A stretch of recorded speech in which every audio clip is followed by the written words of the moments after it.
Good morning, YouTubers. T-Square with T-Square Talks. Hope everybody's having a great Sunday. Super excited to see how the markets open up this evening in the overseas markets, especially relating to gold. And I've got multiple videos on standby that I'm ready to do, but there's so much going on and so much good content right now really coming out that, I mean, some of the stuff we just got to talk about, really. I wanted to do a video today on why you would consider selling some of your gold and silver, but not for the reasons that some people would think. It was more a question that came up on what would be your reason you might consider selling, and I was going to do a video on that tonight, and then I ended up stumbling across an article, and we've talked about this before, about price controls, where eventually it was going to happen. And now we've got the vice president or president nominee, I guess you can say. I don't even know what to call it anymore. I guess technically she's the vice president right now. So, but her announcing that greedy corporations are just gouging people, and we're going to put a stop to this, and that they're going to implement price controls, it seems like. It's something we've talked about on the channel before on how these things go. They don't usually end well. Even Nixon tried price controls when inflation was really bad, and they don't work. We're going to talk about that in today's video. I hope you guys enjoy the video. If you do, please take a quick minute, hit that thumbs up button for me. If you'd like, hit that subscribe button. It helps me out more than you know. And leave me a comment because I love hearing y'all's opinions. And if you want to, we do have memberships up and running. It's $1.99 to become a member. You can click the join button. It helps out the channel more than you know. And you get a lot of great perks with it right now. Your comments go directly to my phone, all your new comments. And we do a special event every month where you have a shot at winning an ounce of silver. In fact, next weekend, or I guess you can say maybe this coming up weekend, we're going to be running that event, and the ounces that you see in front of you, you will have your choice of any ounce that you want off that table. So, but with that being said, we're going to jump right in. If you'd like to do that, it's only $1.99. It's a lot of fun. It helps out the channel, and yeah, there's a lot of great perks. So, okay, jumping in, price controls. For those people that are maybe new to this concept, don't even know what price controls are, it basically means that, let's hypothetically say steak has been running, and I don't know, I don't really know the prices on everything. We'll say eggs, for instance. Let's say for a minute that eggs are $3 a dozen today, and all of a sudden the price just continues to inch up, $3.50, $4, $5, $6, whatever. All of a sudden government comes in and says, you know what, we're capping the eggs. You can only sell a dozen eggs for $3 a dozen. That's a fair price, we believe. And that's basically what price controls are. They determine the price. They take it out of companies' hands. You no longer have free market. Free market means if people are not willing to pay $5 for a dozen of eggs, then they're going to be stuck with them eggs. And if their only option is to sell them cheaper, they're going to sell them cheaper. They're going to go down to 4. At 4, they might sell. At 3, they might sell. Whatever the price is that the market determines, that's free market. Now, here's the thing. Obviously, free market goes out the window when you are printing tons of money. If everybody in your little hometown was a millionaire tomorrow, you would probably sell a lot of cars at your local dealership. If everybody was a billionaire tomorrow, there wouldn't be enough planes for sale or yachts because everybody would want one. I'll be honest, if I was a billionaire, I would want a nice yacht and just travel around. You know, so how much money is in the system determines essentially the price of stuff. If there's too much money, then the price is cheap, everybody's going to buy it all up. They have to raise the prices to suck up some of that money, essentially. Now, on top of that, the reason a lot of places raise the prices is because as there's more money, it costs them more money to make it. If chicken feed is getting bought up every day, then they're going to raise the price on the chicken feed. And then the people that are raising chickens have to pay more for it, which means they can't sell the eggs for the same amount of money. Now, once price controls come into place, a lot of stuff that comes from other countries are not going to be coming in. A great example of that is fertilizer. We buy a lot of fertilizer. Farms, if there's more money in the system, fertilizer prices go up. Local farms buy that fertilizer. There's no price controls overseas. The U.S. can only dictate U.S. numbers. So the fertilizer goes up in price. The farmers need the fertilizer to grow their crops. They then, in turn, how much it costs them and how much time they put in to decide how much to sell the item for, the corn, wheat, whatever. If all of a sudden, though, corn can only be sold for XYZ, but it costs them more to make it, do you think they're going to continue to grow it? They might grow some, but they're not going to grow what they would normally grow because they know they're not allowed to sell it by law. And I think that's very important because you have to understand what happens when price controls take place. So we've seen price controls recently in Venezuela and Lebanon. As you set in price controls, basically nothing is hitting the market. And if any hits the market, it's very small amounts. And then you have these long lines, kind of like in Venezuela. We had these long lines for basic items. And people would wait all day in line to get one. And essentially, by the time they got up there, they were pretty much sold out. Why? Because people would pay someone just to stand in line for them to get them one.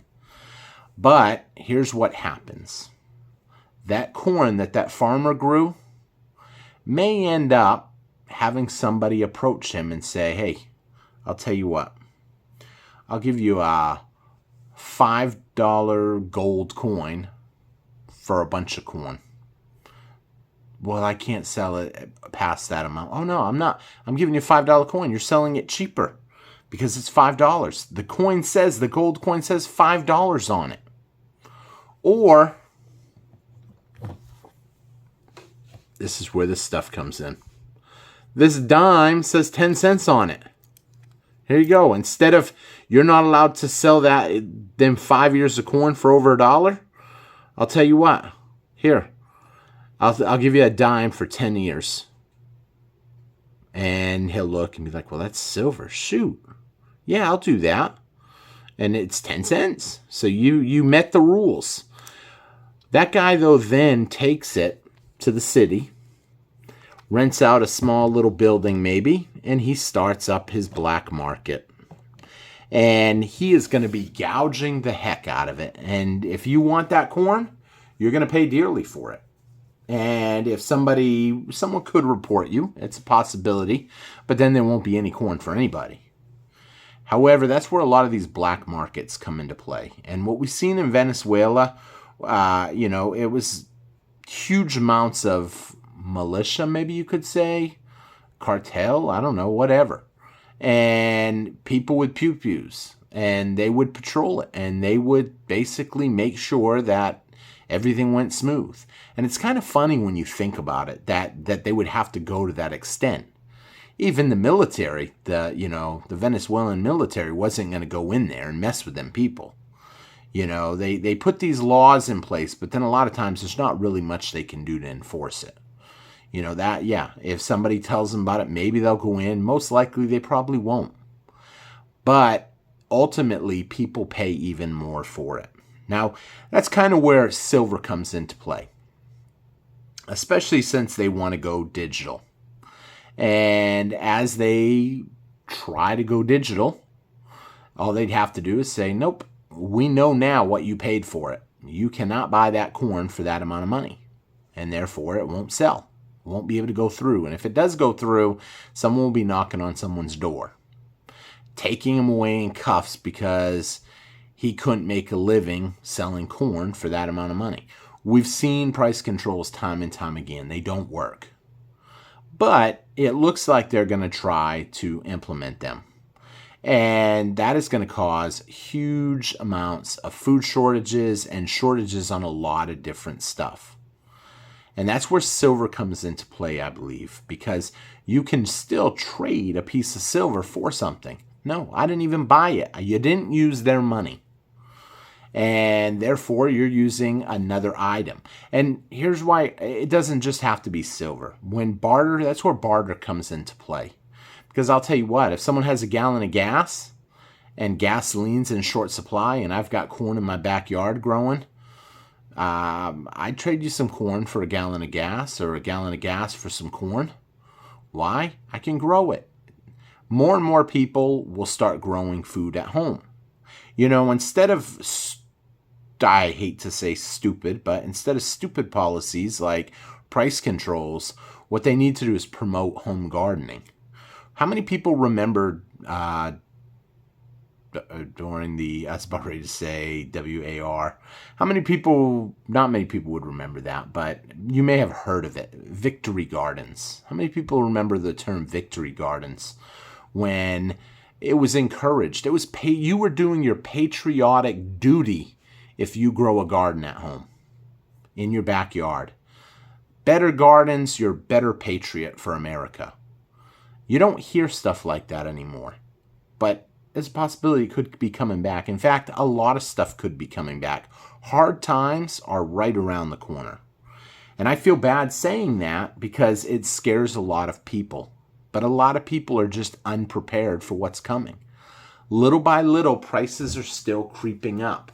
You know, here's something you've got to consider too. This just proves that what they're telling us is total manipulation.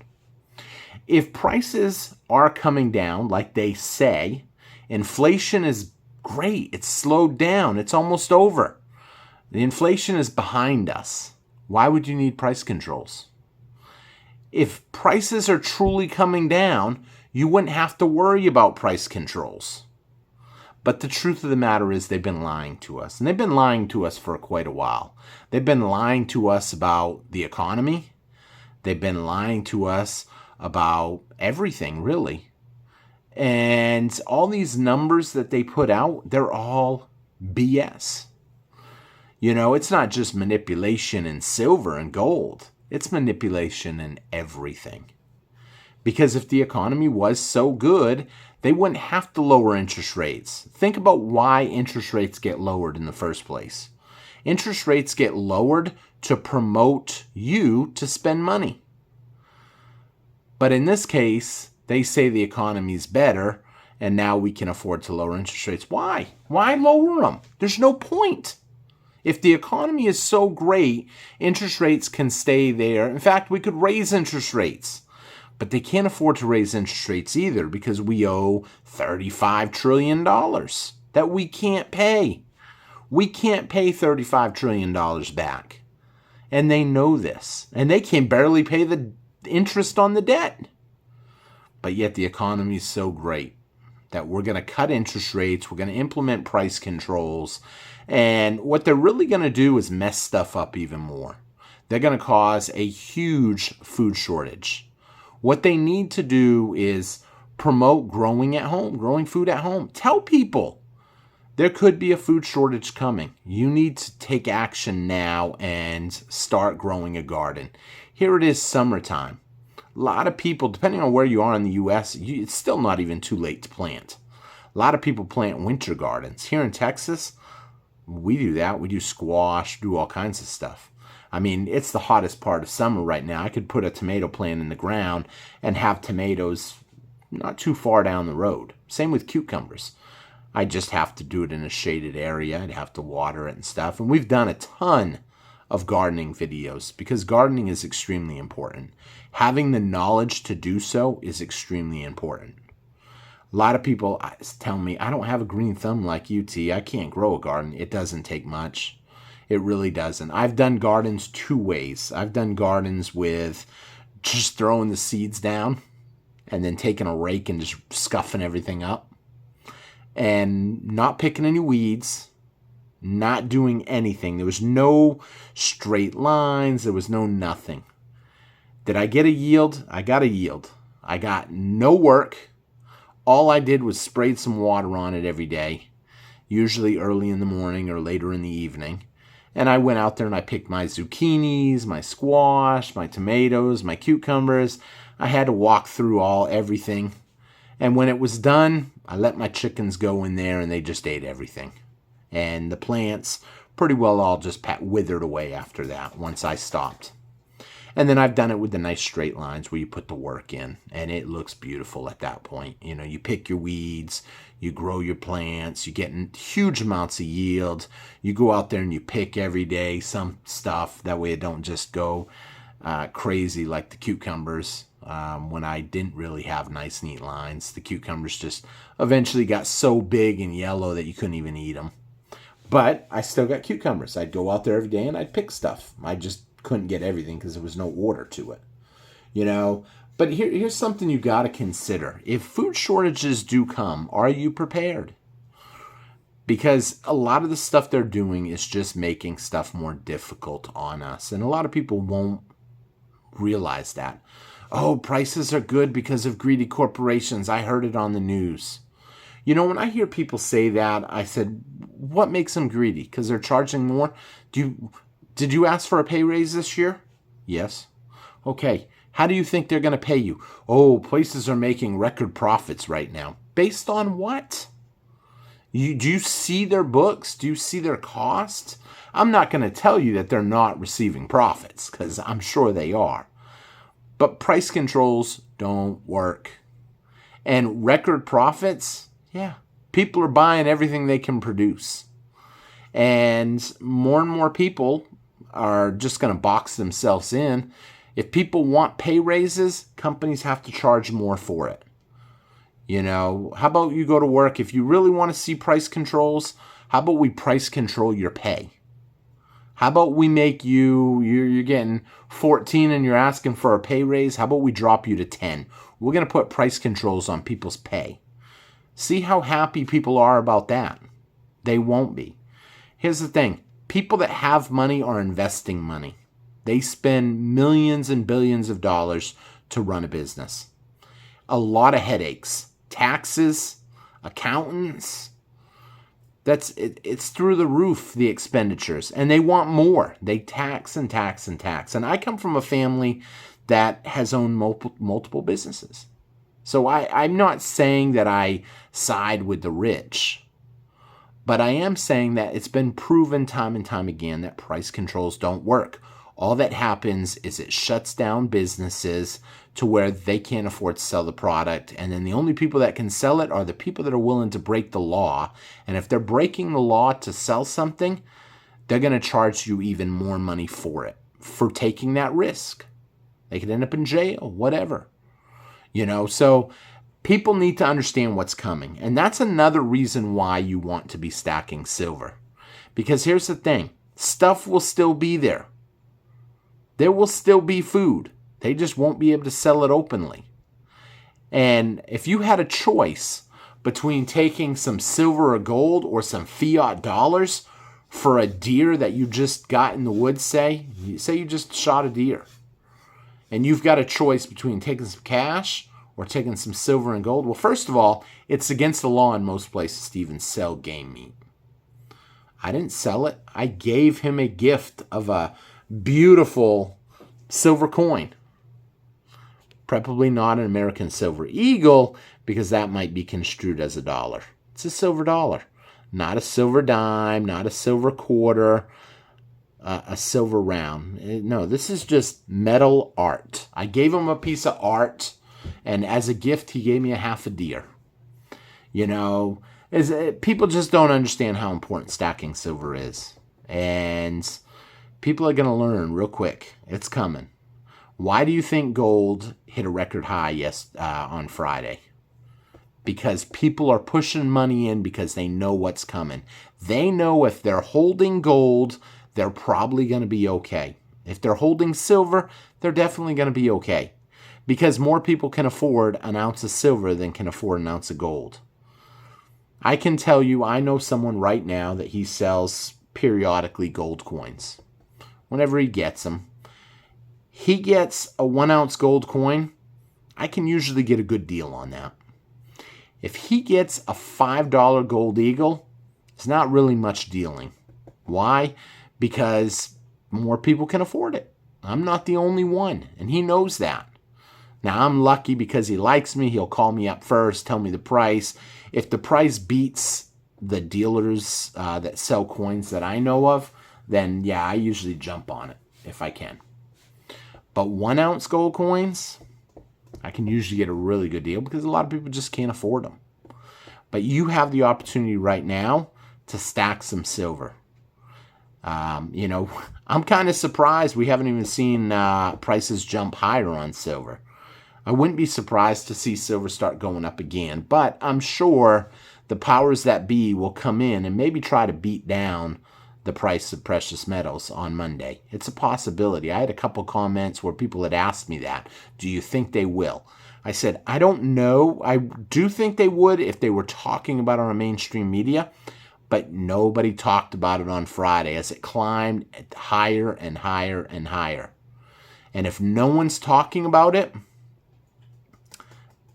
that could be because they know they can't afford to beat it down, especially in 6 weeks. We're probably going to have a Fed rate cut. In 6 weeks, we're going to see the end of the third financial quarter, and all those silver short positions have to cover. At this point, some of y'all know about my 1 ounce silver bet. Where I said I'll take 30, but I think it will hit 30 before it hits 26. I've never felt so confident. I think I could see it Sunday night. We could see $30 silver.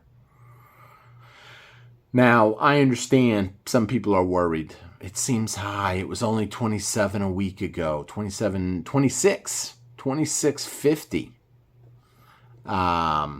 Yeah, it feels like it's high, but it could go a whole lot higher. With that being said, going to wrap up the video here. Hope everybody enjoyed the video. I think we're in exciting times. A lot of opportunity right now. And hopefully y'all are taking the opportunity to pick up some. Because as things get worse, you may not have the opportunity anymore. And so be prepared. Like I always say, food and water, first priority, some sort of security measures, secondary priority, and gold and silver for barter, third priority. So start stacking, get prepared. I'll see you guys again on T-Square Talk. I hope you hit that thumbs up button, and I hope you left me a comment. If you're not subscribed, please take a quick minute, hit that subscribe, and hope to see you guys again on T-Square Talk. Take care, everybody. Bye-bye.